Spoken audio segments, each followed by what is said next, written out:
Hi, everyone. So, I have often expressed my concern that vegans were trying to co opt anti natalism, that being an anti natalist wasn't good enough, that we had to also be vegan. Well, now it appears that they are also trying to co opt anarchism. They're saying that if you're an anarchist, you also have to be vegan. I'm not sure why they're doing this, but basically, you can't have any type of social movement that is human focused. So here's an article excuse me, by Joseph. I'm not sure how to pronounce his last name. Param Panthu, excuse me. Archism, excuse me. Veg anarchism. Um, I'm assuming that coined that term because I've never heard that term before. But there are vegan anarchists. Um, Let me go to a different tab because I broke this. This is a 98-page article, so I'm not going to get through this entire thing, but I did highlight certain parts that I wanted to point out. And then I'm going to get into this discussion that David Rams had with a vegan or former vegan anarchist. Um, I, I don't know who this person was because he didn't say his name. I assumed that it was the author of this article, but it's not the same person. So, is veganism necessary to be, excuse me, is veganism necessary to anarchism? Anarchists tend to shy away from any discussion of philosophical red lines that might confine the umbrella which contain anarchist ideologies, and rightly so. The danger of accepting these constraints to anarchist philosophy is an attempt to retain the dynamic nature of its philosophy, which mirrors anarchism in practice. If we put chains around anarchism, then we might well end up recreating the nightmare of oppressive hierarchies, which we struggle against today. This is what they're doing. The same thing with anti-natalism. They're saying, "Oh, well, it's not really about veganism, but you should not just confine anti-natalism to humans. It should apply to everything." And they're doing. I mean, this is the same. I'm not sure why they keep doing this. Um, why can't you just convince people on the strength of your own arguments? Why do you have to co-opt everything else? We might end up alienating curious people who feel unwelcome in our communities because they are used to being alienated by a system that expects conformity. Acknowledging that reality, there are many struggles that are inseparable from anarchism as they fall within the purview of the anti-hierarchical struggles we fight, and as such, they are anarchists. Okay, I'm not even going to read all that, but here's what it says. A vegan lifestyle necessitates a rejection of commodities derived from animals. This rejection is a reaction to the fundamental understanding of vegan anarchists that animals are not property and their bodies are their own. That's interesting because when I talk about the principle of self-ownership when it comes to human beings, the fact that we don't even have the right to die, people are saying that I'm whining, that what I'm saying is ridiculous. So animals have the right to self-ownership, but humans don't.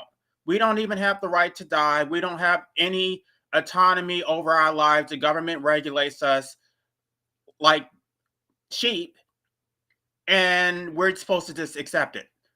Someone who acknowledges animals' bodies as being the sole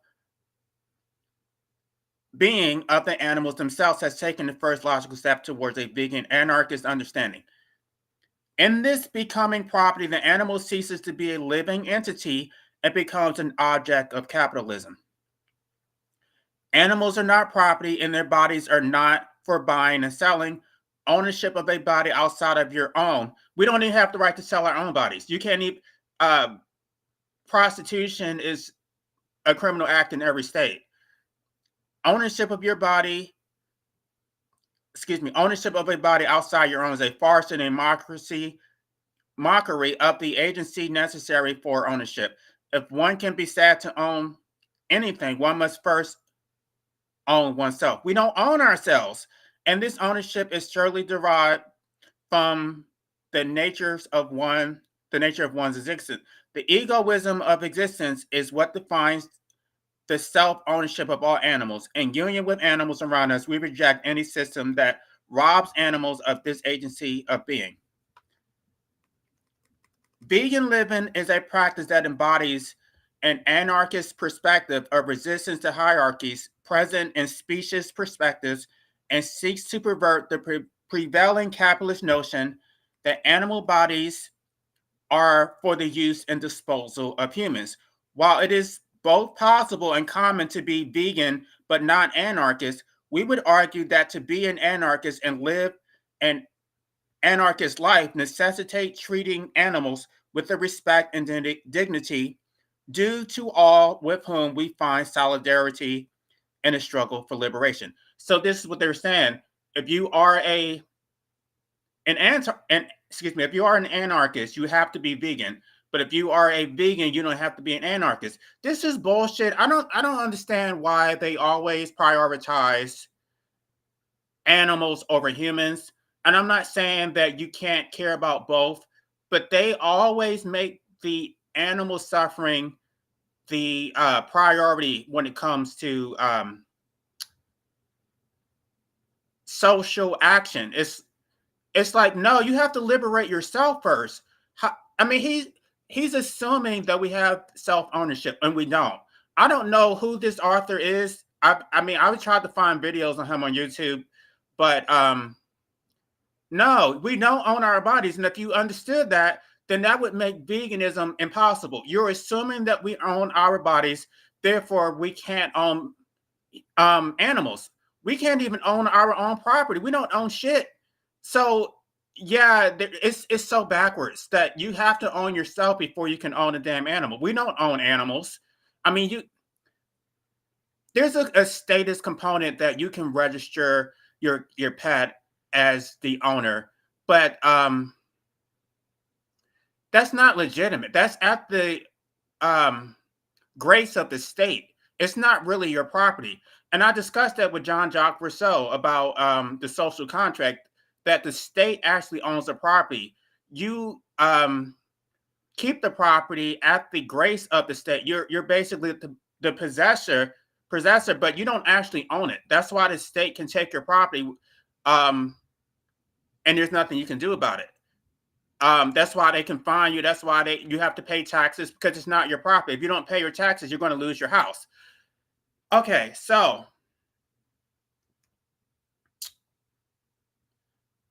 let's go to another one because I did break this up. Vegan anarchists see this position for what it is, a class relation. Within the hierarchy of capitalist profit system, animals are a class that must be subjugated by humans.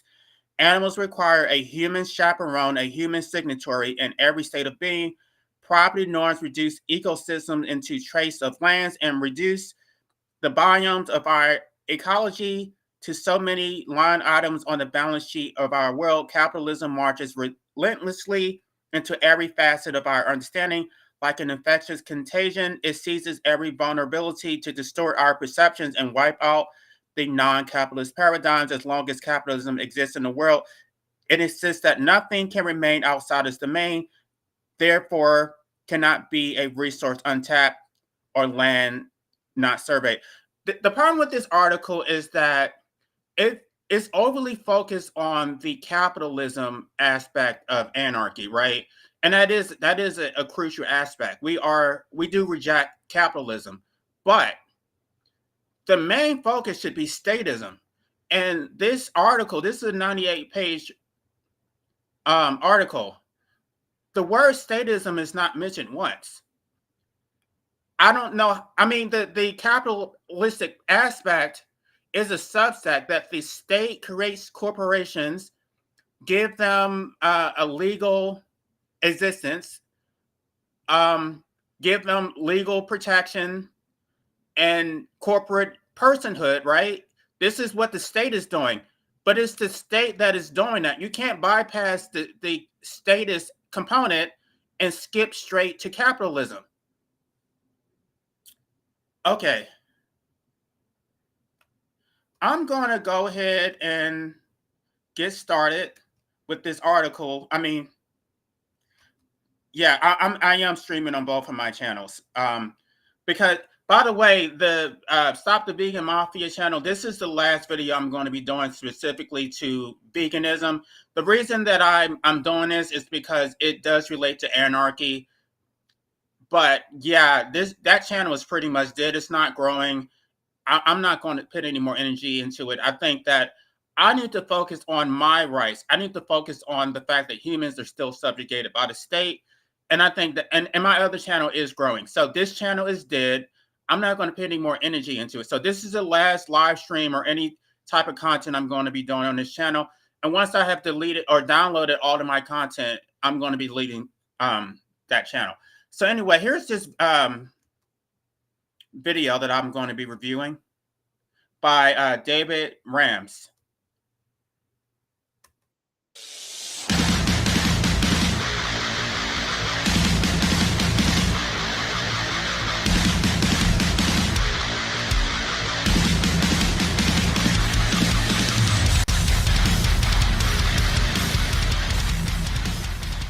All right, so let's dive into. I mean, the first thing you wanted to get into, or what you emailed me with. I do not believe animals have the right to life, nor should they ever be. He never introduced this person, so I don't even know who this person is.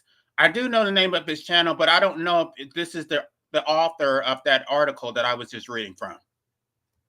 Afforded it, and I guess this is an. Are you coming from an anti-vegan perspective here, or are you coming just from this point you don't agree with, or like what? Give us your basic kind of what you wanted to get into today, and we can kind of open from there, I suppose. Okay, cool. So I certainly don't identify as an anti-vegan. I think veganism rather is actually quite a great movement. The work that vegans do in exposing how pretty drastic and how brutal animal slaughter can be, how animal agriculture can work. That is important because people need to know exactly what they're eating and what they're doing to act authentically. If you are one of the people who look at animal slaughter and you react to that badly and you think, oh God, I really don't want to be funding this, don't fund it, be vegan. However, my disagreement with veganism is not so much on the health, not so much on the environmental impacts, it's on the ethical side. It's just the ethical claims vegans seem to make. I know environmental and health are two big arguments vegans make, but I don't think either of those two arguments, as in veganism is better for your health, it's better for your environment, necessarily follows to principled veganism, where you take meat and dairy and etc. out your diet completely. I don't think it leads to that conclusion. It just leads to reducing your meat consumption and having a more balanced diet, maybe. So it's the ethical thing. I think you're going to. And at first I thought he was contradicting himself, but I don't think this is the author. Again, he never identified himself, but that's not what the article says. The article says that you have to go complete vegan. Need to rest on the animal's right to life. Do animals have the right to life? Well, do animals have rights at all? And so I approach this by thinking about why we afford other humans the right to life. Now, as you know, I'm an anarchist. I'm also an egoist. So people who call me selfish, I'm afraid I'm going to have to take that as a compliment. Okay. So in human societies, we appeal to mutual self-interest, effectively. So being conceptual beings, which is a strange phrase, being conceptual beings, we are able to conceive rights, and we are able to communicate those rights and respect and apply those rights to each other. And thus, if we mutually acknowledge each other's rights to life and each other's rights to personal property, I'm an anti-capitalist. I don't believe in the right to absentee property, etc., etc. Then we can establish social norms which can create a generally freer and prosperous society, all operating on voluntary cooperation and mutual self-interest. So that's why I think humans have the right to life. Do animals factor into this? Well, as animals are not conceptual beings, the answer is no, I'm afraid, because animals cannot conceive the right to life for themselves, and so therefore they cannot apply the right to life. That's my position. Okay. So, and how does this? Okay, I've got two ways to really go around this. I would ask, first of all, how does? And he completely got the definition of rights misstated. even in the article, which which addresses vegan anarchism, I'm going to show y'all what it says, and I'm going to be very brief because I don't want to bore y'all with this stuff. Because what he's going to say from here on out contradicts this article. He's supposed to be a vegan. Well, he's not vegan anymore, but he focuses mainly on using animals for labor, but not necessarily consuming animal products. So this is what the article says. In fighting speciesism, we must remember not to succumb to diversionary discussions as to whether animals deserve rights or not. Of course, if any being deserves right, all animals deserve them and the associated benefits. But as anarchists, we deny the merit of this discussion. To argue over the existence of rights and their pertinence to the question of the animal and human relationship is irrelevant because rights are the tools of the bourgeois class in maintaining the status quo, which we aim to upend. No, this is the part that he doesn't understand. The author, excuse me.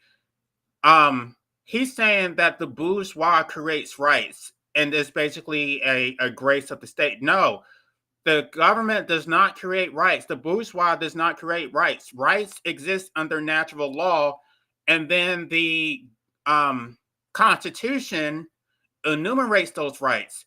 But these are rights that you exist or you observe in nature. You have the basic rights to life, liberty, and property. If there were no one else, if you were on a deserted island, these are the rights that you have if there was no one else there to interfere. So they just drafted up into a constitution to protect those rights, but they didn't actually create those rights. That even attorneys get that wrong. Okay, by focusing the discussion on which privileges animals should be afforded and denying all others, the hegemony of the proprietary liberalism hopes to define a maximum cost to maintaining its own bottom line. Their occurrence within the animal welfare movement, which seeks to increase the circles of legal protections for animals as they fall below some threshold of danger. So he's basically just talking about animal extinction, that basically we give protection to endangered animals, but not to farm animals.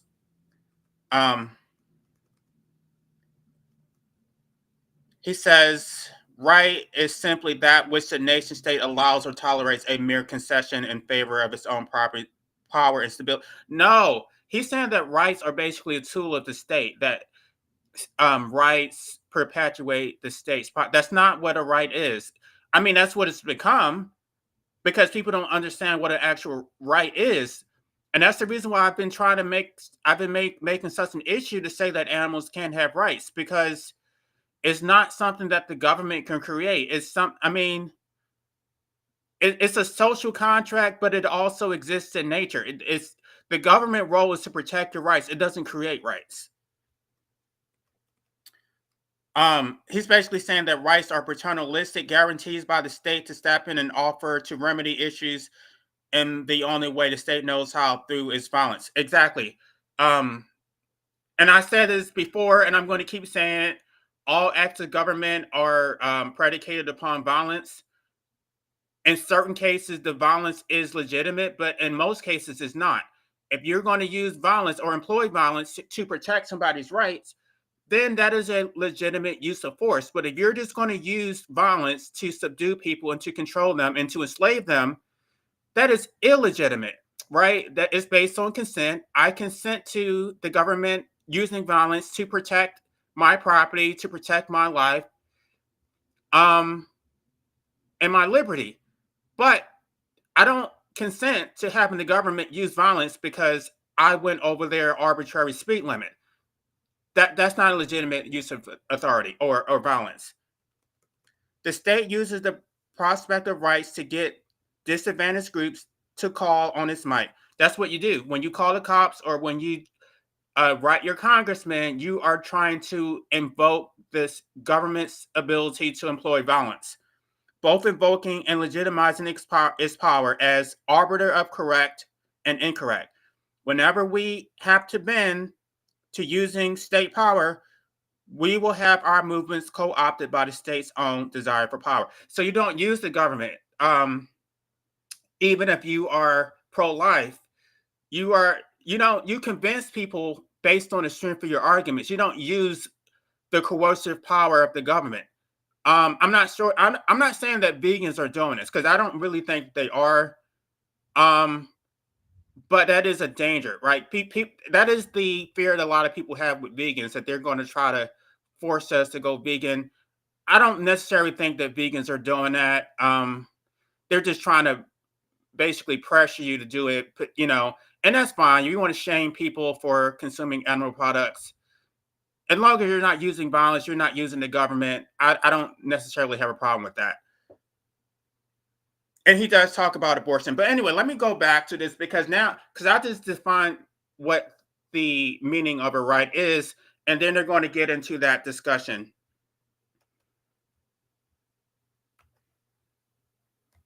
How does this logic apply to people who also don't have a concept of rights, like people who are incapable for whatever reason, like born that way? Like my youngest brother, I hate to make it personal, but he has. I mean, he doesn't have a concept of what this means in any way at all. He doesn't understand rights. He doesn't. So how would it apply to in that sense for somebody who just is in the same position as an animal, basically, in that they also don't understand it? Okay, so yeah, so there are people who exist who don't have that kind of mental faculty, and we see as a result that they don't really respect rights at all. Mm-hmm. Psychopaths go out murdering people, and we don't actually afford them the same rights as other people. We certainly don't afford them the right to autonomy. Same goes for children. We don't give children the same rights as adults. They are not free to go and make the same decisions as adults do. Mm-hmm. So we instead of talking about one or two humans, because I think it's probably best to apply rights across the board for humanity, because we know the vast majority of people can concede rights out. They have the potential to concede rights given a certain education or whatever. But we do know that the entire animal kingdom cannot do such a thing. But we're talking about the right to life here, right? Yeah. But then so specifically the right to life, and someone who has for whatever reason is not capable of acting within those realms, they still have the right to life though. But we're taking that right away from animals because they can't perceive it. Why would a human get the right to life but they wouldn't? So if a psychopath is attacking you, then they have forfeited their right to life. Sure, but animals aren't attacking us. That's what I'm trying to understand. If my youngest brother, for example, is not attacking anyone, but he also can't reciprocate rights because he doesn't understand them, he still has a right to life. Why would a cow not have that same right to life if they are also not attacking anyone? And to be technical, when you protect a human's right to life, you're not really protecting their life. So if you delete someone, it's the family who wants justice because of their loss of their family members. So you're seeking justice on behalf of the family. That's not the same thing as with animals. So you have standing because you lost your brother or your mother. Yeah, it's not the same thing as a child because it's not like, or you try to compare it to an animal. It's the only way that would be the case is if you consider an animal to be a part of your family. But a wild animal, no, that you're protecting the human's rights. You're not protecting the animal's rights because the animals are a part of the social. And I'm sorry that sounds callous, but I'm just telling y'all that rights as a concept, it only applies to humans. It can't apply to animals. It's not that they are forfeiting the right to life based on that they are attacking them. They are clearly demonstrating that they don't respect or apply your right to life by endangering your life. So I'm not too sure. That's what I'm trying to understand. Is that so? I'm trying to. Okay, maybe I'm missing something. So the premise is that because animals can't reciprocate rights, they don't understand rights, they don't have that ability, therefore they don't have a right to life. That's what I've understood. Your point is. Yep. Okay, but then my youngest brother also can't understand that or reciprocate that, but he does have a right to life. So then, what is the difference? I don't know you. I don't know your brother's specific condition. It's autism and learning difficulties, basically. He just doesn't understand the society. He doesn't understand his position in that society.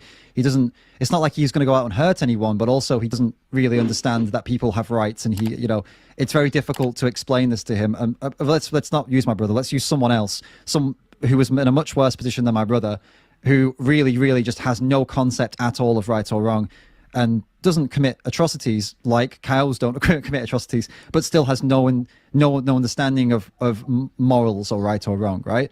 We would give that person the right to life, but in your world, we still wouldn't give it to the cow. I'm just trying to understand the difference between that human and that cow in that scenario. For one, I'd say I wouldn't rule out their ability to develop and understand those conceptual rights, because as an autistic person myself, I know that I've come quite a long way from when I was a child or when I was younger to develop a general social understanding. I guess, okay, sorry, just to interrupt. Sorry, I don't mean to be rude, but I mean, just forget the autism thing completely. Like, let's forget that, because my brother, he's also autistic. There are all high-functioning autistic people such as yourself. We can forget autism completely. But, I mean, there are still conditions out there where people, they're not causing anyone any harm, but also they just have absolutely zero concept of right or wrong. My point is it just by the fact that they're human that they maintain the right to life, or I don't know why this is so difficult. The Constitution specifically says no person shall be deprived of life, liberty, or property without due process of law. It doesn't say no animal shall be deprived of life, liberty, or property. So that is we put the government, and y'all did. I didn't do it, or whoever. Those who support statism put the government in power to protect the rights of human beings. That is the social contract. There is no social contract with animals. Like I said previously, if you want animals to be included in a social contract, then you have to renegotiate it. But don't pretend that animals were included in a social contract all along. Or is there another reason that they would have it and a cow wouldn't in this worldview? I think it would be, yeah, because they'll be born and raised with people who love them and care for them and look after them and such. Right. I know you're going to say animals do this too. Yeah. So again, when we talk about mutual rights, it's easier to apply it across mutual rights. Well, reciprocal rights. You have to have a right and a duty. You can't have a right without a duty. I mean, it goes both ways. So I have a duty not to harm you. You have a duty not to harm me. Animals can't reciprocate, so therefore they can't have rights. I mean, this is a technical argument, but I think a lot of people just don't understand what a right actually means. I'm not talking about rigid objective rights, by the way. I'm not actually a moral objectivist. I'm talking about the application of mutual rights. Sure. It's easier to just apply it across the board, across humanity, rather than investigating who cannot be afforded this right. I think it's easier, more applicable to say, well, okay, we're going to apply it to the human race, because humans generally have the ability to conceive and apply and respect rights. And if humans generally didn't have that, so if 51% of humans didn't have that and 49% did, so the majority doesn't have that, would that mean then that they weren't afforded those rights because they were a minority? If that makes sense. If the majority of humans didn't have that right, then there was a minority that did. Would that change things, I guess? Because you say if the majority of humans have the ability, then we can apply that to the rest. But what if that were turned on its head? Would that change things then? I suppose it would. It wouldn't be the case where if the majority of people were literally like animals, then would you say no one has the right to life then, or would you argue that we still have the right to life? It would be difficult to afford them the right to life if we do not apply it and respect it themselves. Right. So I mean, it wouldn't be mutual, would it? No, but I mean, so you would. And this is where I disagree with them, because the social contract is self-enforcing. You don't necessarily need a private actor to invoke the social contract. The state intervenes on behalf of the citizens. So even if the majority of people don't understand what rights means, or the meaning of rights, and they violate rights, then the state would step in to enforce it anyway. So they don't necessarily have to understand it. That is a social contract. It's really for the elite. The elite understand it. I don't the proletariat, of course, they don't understand it. They're not actors in this social contract. They're just subjects. They do what they're told, and that's how the social order is maintained. So they don't have to understand it. It's they understand enough to obey the laws, and that's good enough. So you would be happy. Okay, so let's just go to a conclusion then, I suppose, like a reductio. So if the majority, if that was flipped like that, then you would be happy to die on the hill and say that, well, no, in that world, then the majority wouldn't have the right to life, and then killing them for sandwiches, whether they were human or not, would be morally acceptable. You effectively talk about different species, aren't we? Because they're not. So yeah, I would. So that would be okay in this world, is what I'm trying to get to. Like in this hypothetical world. In this hypothetical world, yeah, I believe that would be okay. We don't afford the same rights to other primates, because species really are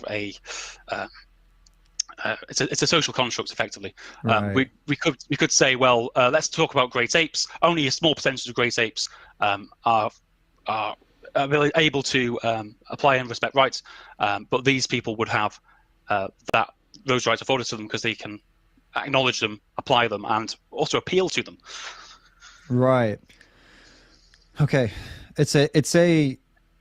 I mean, I think we could keep going down there, but I think I'd actually rather just change lanes and talk about, like, okay, if I accept your position that, okay, animals don't deserve rights as such because they can't reciprocate them, and in a world where nobody could reciprocate rights, nobody would have them. If that's the way we're going to go, and that you're happy to die on that hill, then I would move over to talk about the obligations then, because somebody doesn't have to have rights to have for us to be obligated to be good to them.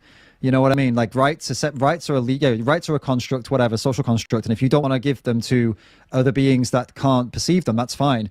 But what about the obligation that we have to just not be selfish assholes to others? I mean, that's something that's completely separate from rights, is it not? I mean, you wouldn't, for example, you wouldn't kick a dog, but not because you think the dog has rights, because you feel obligated to not hurt that dog, right? I don't think it'd be out of being obligated to not hurt my dog. More to the fact, I don't think it's a nice thing to do for me, because I don't like putting animals which I love and live with through suffering. Right, and that would be, and you. Sorry, if I'm understanding correctly, your position to understand, you're proudly an egoist. You talk about being an egoist, and that's yep. Is that in the sense of like? So I've tried to understand what this means, so maybe you can help me and guide me if I'm wrong. Does this mean that you believe that the meaning of good is what you prefer, or does it mean that whatever you do is good? Well, and they never really defined what ethical egoism is. I've explained it before in one of my live streams. It was based on objectivism by Ayn Rand, that if you're supposed to value yourself, that you're not supposed to be a sacrificial animal. It's unethical to sacrifice yourself. So your happiness is an end unto itself. The achievement of your own happiness is your highest ethical pursuit. It's not to live in service to others. Yeah, I don't know what he didn't explain it very well. Let's listen to what he had to say. Which one good is that is a good little question. Is it ethical egoism or is it psychological egoism? I discussed that in the video I think you watched a part of. I did, yeah. Okay. Yeah. So I think. Actually, no. Sorry. Rational egoism we're talking about, not psychological. Rational egoism would say that anything you do for yourself is good, okay, or inevitably good. So psychological egoism. If we say what is good, what does it mean to be good? Yeah, that's what I'm trying to understand from you. Is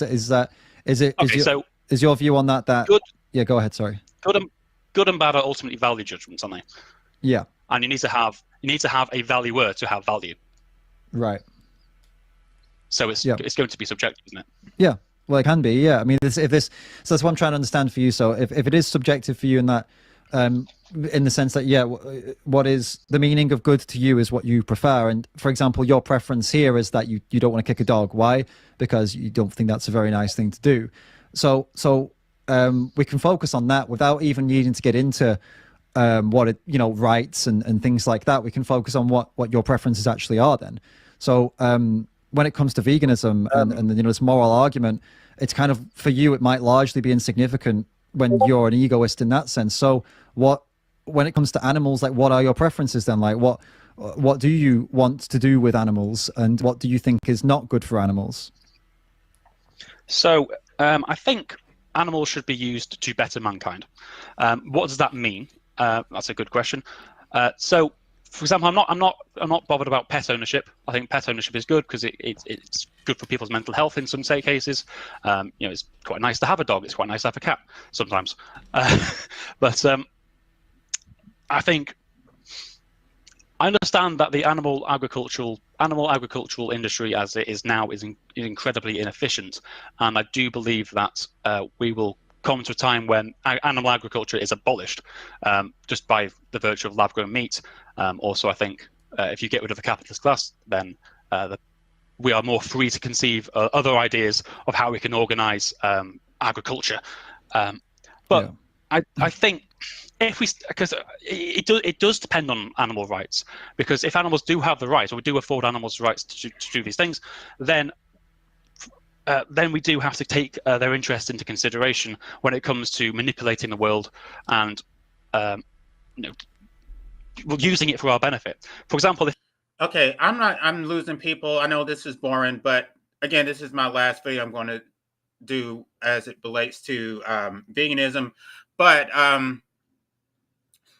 the issue is that anarchists want to have independence from the state. They don't want to be dependent upon a capitalistic market. They don't want to have to buy these vegan products from the store. And even the Whole Foods are still based on exploitation of the global market. So it goes against anarchy, right? Because if you are an anarchist, if you want to be independent, you're going to basically want to do things like homesteading. You're going to need animals to help you plow your field. You don't want to be dependent on the state. You don't, I mean, a lot of these homesteaders, they have chicken, they eat eggs, they fish, and they grow their own crops. But they use animals to till the soil. So yeah, it goes against it, because if you are vegan, you're going to be dependent on capitalism, and you're going to be dependent upon the state. And in that article, which again, I'm not going to read the whole thing, but the article says that there is no such thing as ethical consumption within the system of capitalism.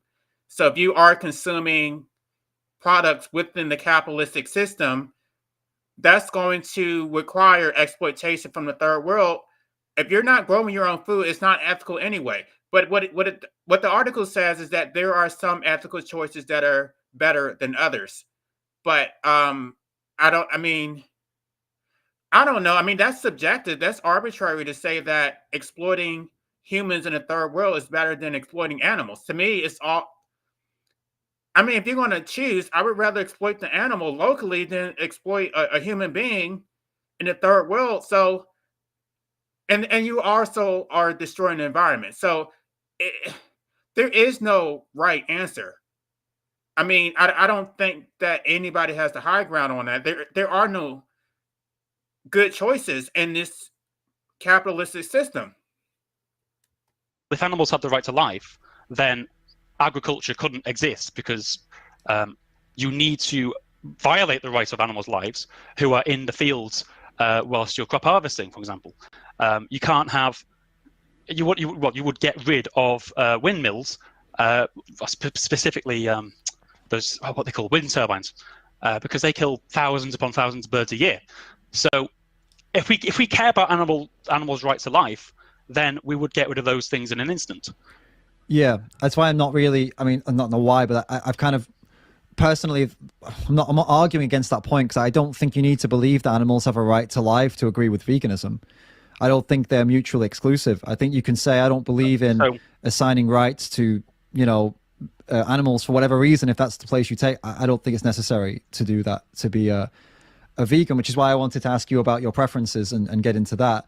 And your preferences, that's interesting to me, is that you would like to use animals to the betterment of mankind.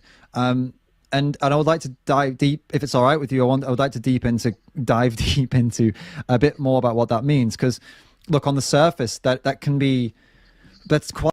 And in the article, they addressed Peter Singer. Peter Singer was basically talking about testing drugs on animals, that it really doesn't, it's not useful data, because on one hand, humans are saying that animals are so different from humans that they don't deserve rights, but at the same time, we're saying that they're similar enough that we can use the data as reliable. We're not saying that animals are the same as humans. It still is animal tissue. So a lot of the data that you get from testing rats is going to apply to humans also. Maybe not exactly, but it still is animal tissue. So I don't know. I mean, what is the solution? So you don't want to test products at all. You just want to put it directly on humans without any type of clinical trials whatsoever. The result would be that you would just be testing those products on human beings without any type of testing on animals first. So whatever consequences would fall directly on humans. I don't know if that's ethical. I mean, again, there are no easy choices within a capitalistic system. It's quite a statement to make about animals, and especially the use part, where you use animals to the betterment of mankind. And I would ask, what is the difference, I suppose, between making a statement like that about animals, about using them against their will, because it is against their will. They may not have rights in your world, but they still have a will. Like, they want what they want, right? Obviously, and it's against their will what we're doing to them. How is it morally different, or whatever? How is it any different from deciding I want to use, I don't know, a member of the human species to the betterment of myself, for example, whether it be, I'm not going to choose a demographic, we don't need to go that far into it, but there are definitely a lot of humans out there, nasty humans, who would say the same exact sentence about another human or another group of humans. What would be the difference between you saying it about animals and them saying it about people? Our capacity to conceive and apply rights. So that's where it goes. That's where it starts and ends for you, basically. And then we're back to I should also. Yeah, go ahead. Sorry. I should also say we do use each other. We use each other all the time. Sometimes consensual, sometimes it isn't. Capitalism is a non-consensual, basically where the owners of capital use the proletariat for betterment. But the fact that we can conceive of alternative ideas and push for those and fight for them creates, it makes socialism, I suppose, a viable strategy. This doesn't happen in the animal kingdom. Animals don't consider their social structures. They don't reassess them. They don't critically analyze them. There's no way I can go to a pride of lions and say, hey, now you're going to be an anarcho-collectivist syndicate because this patriarchal structure you've got now isn't good enough for you. You can't do that. Right, okay.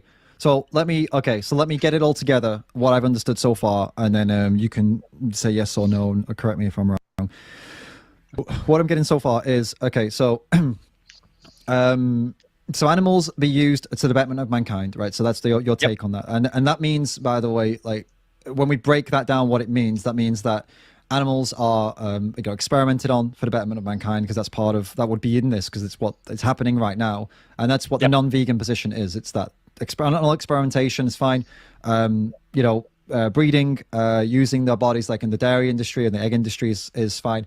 And I want to actually go a bit deeper into this to really, in the slaughterhouses, shooting them in the head, slitting their throats for burgers, it's fine, because it's benefiting some people. It gives them pleasure. For example, if I'm misrepresenting you at any point, just pause. I don't know. Actually, that's a good point. Are we talking, when you say betterment of mankind? Okay, you agree so far. So all of these things are all fine, and also, and they're only fine because the animals can't reciprocate rights. And if the majority of humans couldn't reciprocate rights, you would in your world, in this world, where that were the case, you would be happy to see humans also used for, like, dairy and slaughterhouses, if the majority of humans couldn't reciprocate rights, that would be also fine in that world to do that to them as well. I mean, that's not my position. I don't think that is the position of most anarchists. What most anarchists would say is that it's not necessarily fine, but it should be left to the individual. That if that's your ethical stance, then you should oppose the slaughter of animals. But our main position is that we don't want the state intervening. So if you want to try to talk people into going vegan, that's fine, as long as you're not using force. Yeah, it's not that it's fine. It's just that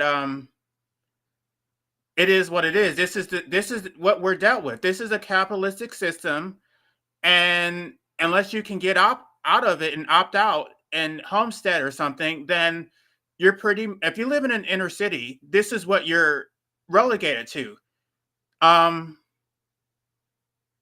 Now he does. Okay, there's the whole ethical egoism thing, because he never really explained what it means, but basically he's not going to give up meat because of taste pleasure, but he says that that is a justifiable position. That would be the case, yeah. Right. Okay. So I guess that being the case, I guess we can. I don't know. I find that to be like a I don't know what the word would be here. Morally reprehensible. I guess so. Yeah. Well, they think that veganism is the moral baseline for everything. Even Emma Goldman, she didn't explicitly talk about veganism, but she was basically saying that the basis for human rights is protection for animals. And it's just like, it's so backwards. You have to liberate humans first before you can liberate animals. And it's so disjointed. They skip past the entire, like the layers to it. Like they just go right back. They go straight to animals. They don't examine the psychology. They don't understand human motivation. They don't understand the political structure or even philosophy, right? Because this David Rams even admits he doesn't understand philosophy. It's just, you should do it. That's not, for someone who is serious about a philosophy, just telling somebody they should do something is not going to be good enough. Pretty much, man. Yeah. Like the fact that it would. So, 1 second. So I'll finish up and then you can. Yeah, sorry. I'll finish this point I was going to make. But it's philosophically, I can understand how this is like it's an entertaining thing to think about. But I think when applied practically, like my hypothetical is never going to happen. So, you admitting that you would kill and happily kill humans if they didn't have the right to reciprocate rights, it's no problem, because that's probably never going to happen in any world. But it's the reason it's morally reprehensible, as you said, or the reason I would take massive issue with it is that it is not a philosophical position. It is a real life position. And the animals that we're talking about here go through all of this, and go through the literal hell on earth, like absolute suffering and cruelty and violence. But the only reason that they do that is because they have the same mental capacity as a child. It seems like a really kind of evil reason to put them through it.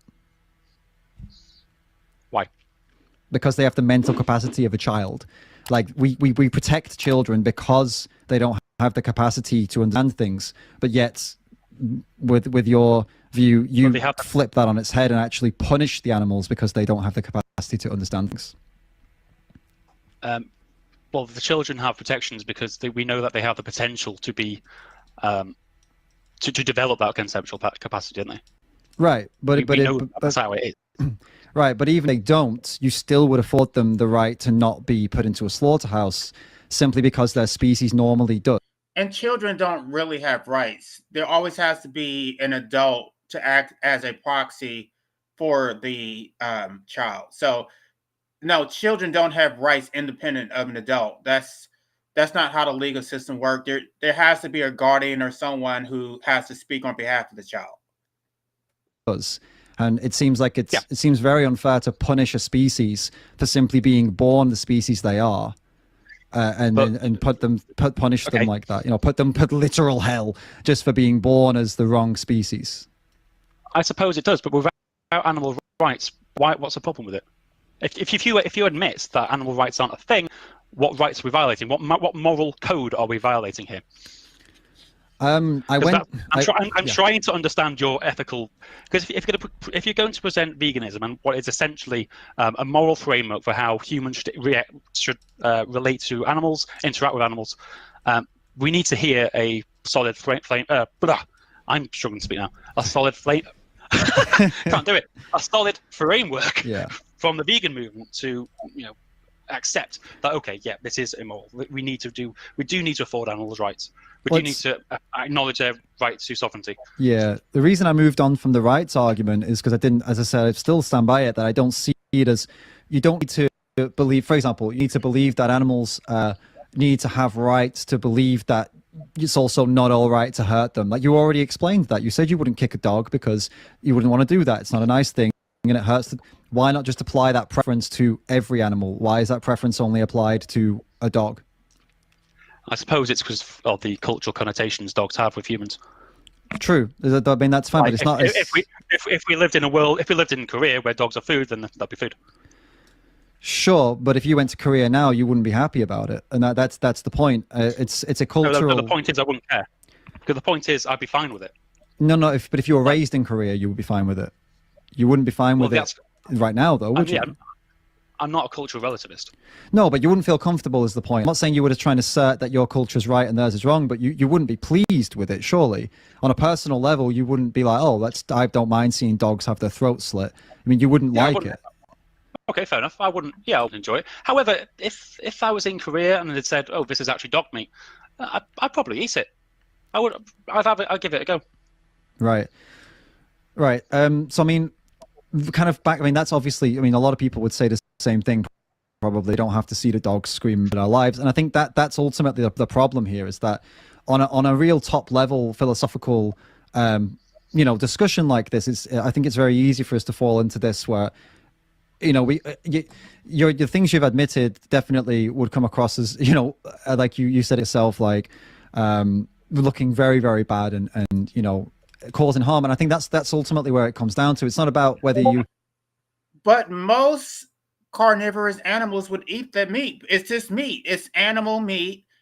Any animal, even a dog, would eat the meat if it was there. Like, I'm not understanding why we're making some exceptions for humans that, humans shouldn't eat dogs. I mean, like you said, and there are some cultures where they do eat dogs. I mean, I personally wouldn't eat a dog, but if I was hungry and that was what was available, sure. Like, would I eat a cat? Probably not, but that's a personal choice because I care more about cats than dogs. But it is arbitrary. I think most people make distinctions between a dog, a cow, and a chicken. Like, it's not all the same. Like, I don't eat pork.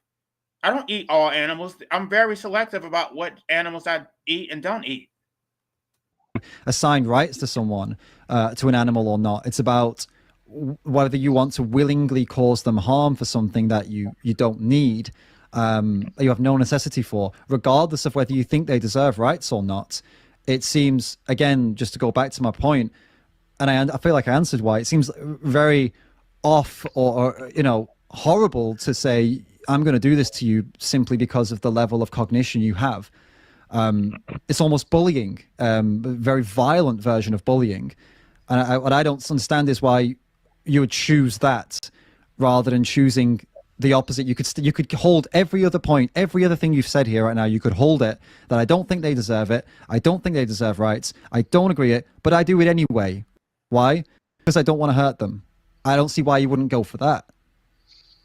You could do, but I don't prioritize the right. Well, I don't prioritize the lives of animals, and you don't either, because you've admitted that animals don't have rights to life. But it's not about it's not about prioritizing their rights. It's about changing what you eat and buy to just not put them through hell. And they don't realize that they're doing this, but they are prioritizing animals over humans.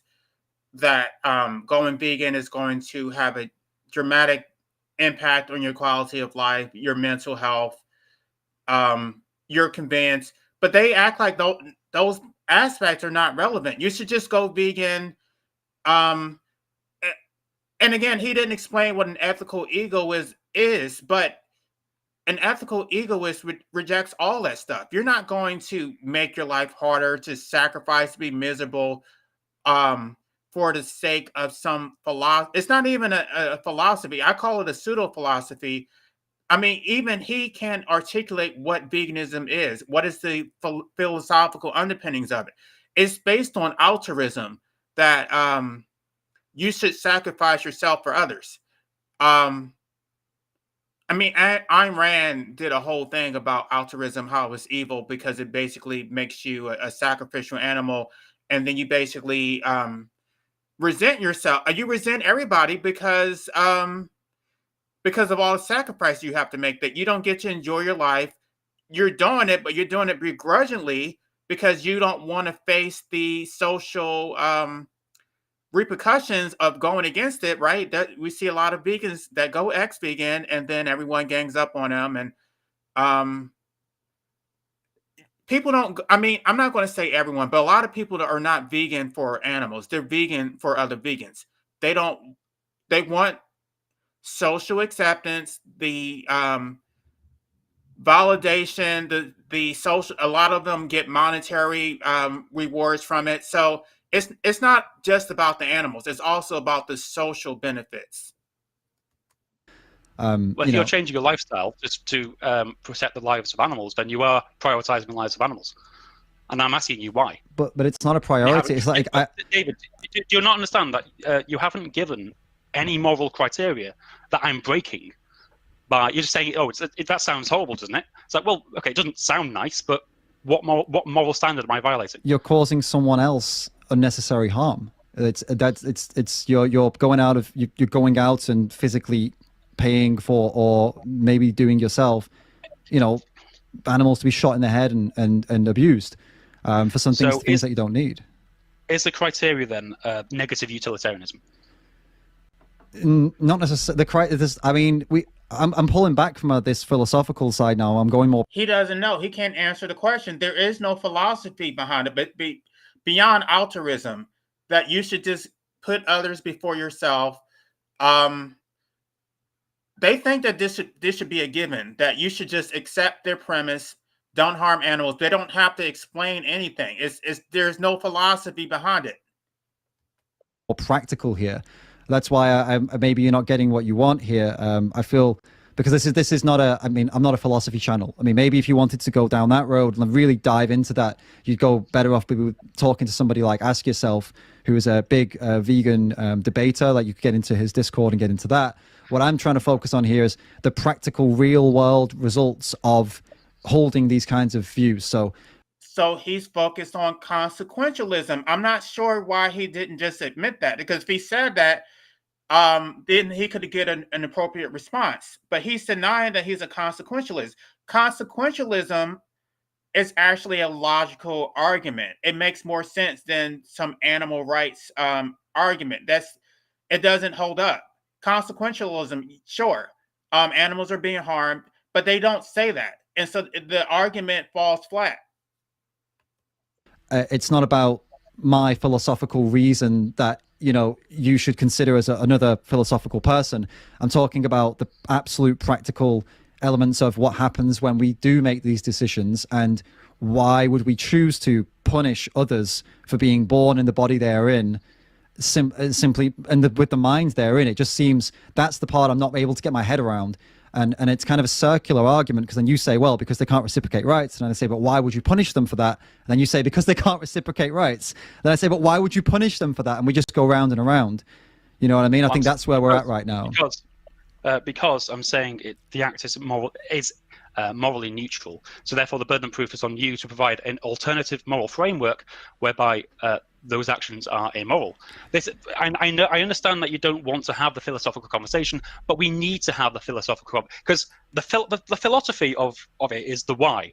If you say, Alex, why do you not want to? I've given my name away. Whoops. If you say to me, Alex, didn't want to do that. What? You should be vegan, Alex. Thought about you should be vegan. Yeah. I say why? Then we're talking about philosophy. Immediately we're talking about philosophy. Yeah. I feel like I've given you the reason why, because you clearly are not, well, I don't know. I would hope you're not someone who likes to put others, regardless of their species, through hell on earth for a sandwich. He's not getting the point. He's an ethical egoist. So the reason that you don't harm humans is because you don't want humans to harm you. That is the social contract. It's not a sacrifice. It's for your own benefit. I'm not sure why vegans don't understand this. That's the reason why we don't harm humans. I don't kill you. You don't kill me. It's not the same thing with animals. And I'm not saying that it's a moral, like it's a justifiable position, but it's the that is the social contract. So if you say that we should not consume animal products, then you have to provide a moral, a philosophical justification, and they can't do it. I would like to believe that you are that person. And why not put them through hell on earth? Why put anyone through hell on earth? Why should I have to convince you to not put someone through hell on earth? Then you should be an anti-nihilist, because unless you're an anti-nihilist, then you are forcing someone to experience hell on earth. And they always want to bypass this. They only want to focus on animals. But no, the imposition of life on human beings is what leads to animal suffering. It's when it comes to factory farming. When it comes to wildlife, I'm not sure what the solution is, but you would eliminate factory farming if you just stop procreating. But no, they just want to continue breeding human beings into hell, force them to deprive themselves of their natural diet, and then they think that that's going to fix. It's not going to fix the problem.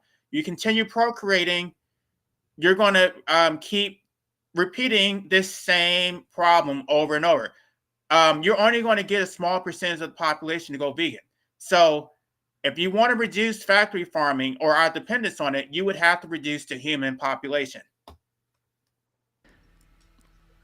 So if you talk about hell on earth, so you're talking about the suffering, not the life then. I'm talking about they are. I mean, look, we can crack down really into the lives of animals in these industries. So yeah, go ahead. What's your opinion on putting a cow to sleep and then eating the meat? Putting a cow to sleep? You mean euthanizing a cow that's old or Yes. or sick or something? No, it could be a healthy. It could be a healthy bull. You put it to sleep, and we eat it. What's wrong with it? If you've killed an animal for no necessary reason, that's what's wrong with it. It doesn't matter how they die. It matters that so they the were animal killed. does have the right to life. Sorry. So the animal must have a right to life. If mean, the immoral they don't- act is taking the life, then the animal must have a right to life. They don't need to have a political right. No, for you to see that it's not okay to rob their life away from them doesn't mean they don't need to have a legal or a political I'm not right talking for about that. political rights. Okay. I'm not talking about legality. I don't Okay. care about legality. I'm an anarchist. I'm talking about ethical rights. Right. Okay. So you're talking about. Okay. So I wouldn't say it's even about. As I've said, I wanted to go away from the rights argument because I don't think you need to believe that cow has a right to not go hold and on. kill them. Like, I think you just need to see them as like. I'm not sure why he keeps skipping past this. He already stipulated that animals don't have rights, and now he's still trying to say that it's wrong to kill an animal for food. No, if animals don't have a right to life, then why is it wrong to kill an animal for food? It's not logically consistent. And for a lot of people, that's not important, but for some of us, it is important. Like, what is the basis of your argument? Okay, they're living, so I don't want to kill them for no reason. You don't need to believe they have the right to live to think that though. You say you don't want to have the ethical discussion. No, the ethical we agreed discussion is before- fine, just not like a philosophical, like, Ethics is a branch of philosophy. Yes, I know, but I'm talking about real. The ethical discussion is philosophy. I'm sorry. The ethical discussion is philosophy, whether we like it or not. Yeah, but I'm trying to keep it applied to practical, real life rather than diving into philosophical, concepts. So I'm not my bringing audience up is. Sorry. I'm not bringing up hypotheticals, but Yeah. well, the ethics is a concept. I don't understand why we're avoiding this argument, because to me, it's the most important one. And to you as well, it's the most important, because you acknowledge that the environmental and the health arguments don't lead to a principled vegan. No, not alone. No, definitely. They can be. They can be. So the ethical argument's important. Yeah, they can be. They are important. When I ask you, when I ask you what is your ethics based on, and you don't give me an answer, then I can't go anywhere with that. I mean, I'm not trying to explain my ethics to you. I'm trying to convince you to stop using animals for sandwiches, man. I mean, The problem is that it's not going to stick unless you can articulate a coherent philosophy. You're just doing it just because. That's why so many people are ex-vegan. You have to actually explain what the philosophy is. and this is But the like way, no, the what way I'm you going do at that, here. but the way you do that is by convincing me over to your ethical positions. I mean, not necessarily. I don't. I've. The reason I'm coming along with you on your animals don't deserve rights is because I'm not interested in convincing you that they do. I'm not interested in convincing you to change any of your opinion. I'm telling you that being vegan is completely compatible with egoism and what you already the positions you hold. It is like you can. It's not compatible with anarchy, though. And he didn't even. I mean, I'm not even sure. This discussion was supposed to be about anarchy, and they're not really even talking about. They're just. I mean, they are in a way, but not directly. It's kind of drifted off. They're just talking about.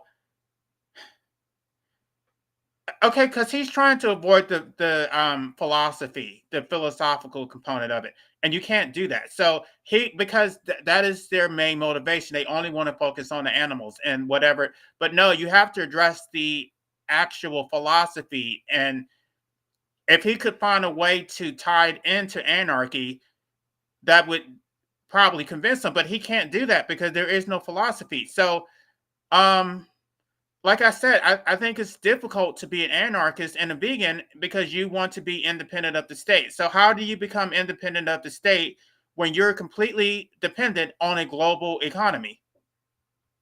You can agree with everything I said and still be vegan. Absolutely. I'm not an anti-vegan. That's why I said at the start I'm not an anti-vegan. Yeah, that's why I'm not trying to compete with my view, my ethical position with yours. I'm actually meeting you where you are, and I've not argued against egoism. I've not argued against animals not having rights because I don't believe any of those is a, that's it, it's done. Like you can't be vegan if you. I don't think that's the case. I think someone can be an ethical vegan whilst believing that animals don't deserve the right to life, and also while believing, in egoism, because I can understand why you don't think animals have the right to life. No, there's no way you can be an egoist and be a vegan. That's completely incompatible. If you are an egoist, you're not going to sacrifice yourself. You're not going to live a miserable existence for the benefit of animals. There's no way. Can understand why you think that. I can see where that logic would come from, and I don't know if I agree with it or not yet, but I don't see any need to really fight you on it because it doesn't matter. Like I could believe you and agree with you and still be a vegan and still not hurt them simply because I just don't want them to go through pain because I see they're sentient beings. They have similar emotions and feelings and things to us. They have very similar lives in many ways to us, but obviously we're also very different. But when you listen to him, everything is animal focused. He can never tell you how it benefits you. Ethical egoism is self-centered. I mean, it's about what is in your rational self-interest. You can't only talk about the animals. You have to also present some type of benefit to the human being. Even with antinatalism, it's not just about how it benefits or saves the person who is going to be brought into existence. No, it also benefits the person who could be a potential parent. You're also going to be child free, not have the burden of raising a child. So the problem with veganism is that it's all sacrifice. There are no actual tangible benefits. And it's not a good marketing strategy. Like you need to lead with your strongest argument. What is the benefit to human beings? They can't tell you that. They can't tell you that it benefits your health, that it's going to benefit your mental health. It's a complete sacrifice. And a lot of people are not willing to make that sacrifice. But I don't see any of that as a reason to go and carry on doing stuff. I understand your point. I get it now. So yes, while it is true that you can be a vegan and an anarchist and a egoist, you said before about putting animals through hell. Okay, we can avoid. There's very good egoistic arguments against the way the animal industry works. So it is very damaging to the mental health of the employees who work in those settings for the vast majority of them. Why does he have to do this though? This is the person who's the vegan, the non-vegan is making the arguments for the vegan. He's trying to interject the human component that slaughtering animals is going to have a deleterious effect on the people who are slaughtering the animals. He shouldn't have to do that. This is what the vegans should do. They should focus on how it affects humans, but they can't do that because that's not how their minds are wired. They're only focused on the animals. So he's making a more compelling argument for veganism than the actual vegan. Should say, and so I imagine if we put the ownership of these industries into the hands of workers, they either would not invest in the meat industry at all, or they'd come up with like a lab meat alternative, just because it's a nicer and also more effective, efficient way of food production. Yeah. So that's all fine, and I agree with that argument. Like, and I also agree, if you don't like the idea of animals going through hell, then you can advocate against it. Well, I hope you didn't, but I hope most people don't. You know, I'm optimistic about that. However, when I said earlier, okay, you can still eat meat, but not put the animal through hell. You could have a cow which is living even in the wild, maybe. You could euthanize it, and you could eat it. You haven't put the animal through hell. I mean, well, okay, we need to define hell, I suppose, don't we? I think immense suffering. Yeah, well, no, they may not have been through immense suffering, but you've still gone wherever they were and, you know, interrupted and ended their life abruptly for your own pleasure. So, I mean, it's still, it may not be like, well, it may not be torture, it may not be cruelty as such, but it's still going over and doing something violent to them for the sake of a sandwich. You know, and you might say, okay, injecting them with the chemicals not violent. I'd say it is. I mean, if it were to a human, it would be violent. We would say that's, you know, you've just killed a human for your own pleasure. Then we would all agree that that's a violent and that people would say that's not a good thing to do. So then, and you know, so yeah, I'd still have a problem with it. Absolutely. Especially, but when I ask why, yeah, you don't want to talk about the ethics. This is my problem, David. I mean, I've thought I've been through why. I mean, you're impeding on another person. You're impeding on another being's life for your own gain, and that I don't know. I don't see why we need to get into why that is wrong. I think anyone with common sense can see why that's wrong. I don't think we need to have an ethical discussion that dives into why that is wrong. I apologize if that's what you came here hoping to get into. You know, that deep, but it's really not. Like, this is.